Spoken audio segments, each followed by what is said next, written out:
Welcome back into Wake Up America. We are just hours away from President Biden's second State of the Union address. Against the backdrop of the Biden documents scandal and the Chinese spy balloon, Biden is expected to paint a rosy picture of the economy tonight, despite an ABC News Washington Post poll that found that 41% of Americans say they are worse off financially today than they were when Joe Biden took office. Joining me now for more, Pennsylvania Congressman and member of the House Foreign Affairs Committee, Congressman Dan Meuser. Good to see you. Good morning.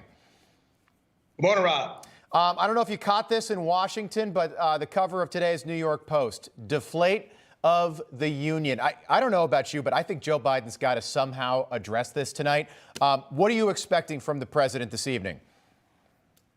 Well, perhaps a fairy tale. His view of things is a lot different than the view of my constituents. And as we see from polls, the vast majority of Americans just give him failing grades. I mean, here we have this Chinese balloon issue again, another clear mistake when it comes to our overall national security, and another bungling of our national security needs to allow something like that to occur. And we are the United States. We're the superpower in the world, and China just feels it can send a spy balloon floating over our entire nation. But that's almost the least of it. I mean, since Biden, we've had from Afghanistan, we've had the assault on our energy. I mean, he gets failing grades for our upholding our constitutional freedoms, which he takes an oath of office. Right. I mean, look at the crime that issues from a national security standpoint, energy, border, and the economy. The inflation is Biden's doing. Spending and the assault on energy are the primary causes. Thank you. Thank you, Joe Biden. And the war in Ukraine, right. According to a Marist poll, 62% of the American people say the State of the Union is not strong at all. Is there a chance, and Joe Biden, don't forget, this guy is supposed to be the great empathizer in chief. Is there a chance he takes a page out of the Clinton playbook and tells the American people tonight, look, I feel your pain, but things are going to get better? You know what? I would love that. Many of us would. We've got 2 years before the 24 election. I'm not worrying about politics. I'm worrying about our country. It's time to govern. And absolutely, let's see them show some tact, some willingness to change course and do what's right and truly be a unifier. But I'll tell you what, if we could bet on this, I don't see it happening, but we would certainly embrace it from the Republican side. Well, people forget, but in the not so distant past, like go back to George W. Bush, there used to be more than one bipartisan applause line during a State of the Union address. It hasn't been that way for quite some time. I think that needs to change. The president was asked yesterday about this Chinese spy balloon.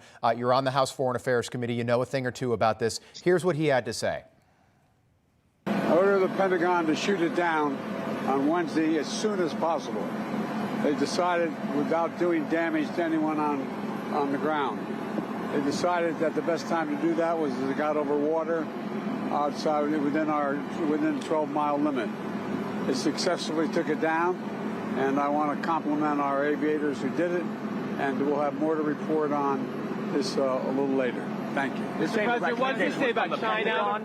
Congressman, this balloon passed west to east over the entire continental U.S., passed over at least 5 military installments. If the Chinese were testing the Biden administration in some way, do we look weaker or stronger today?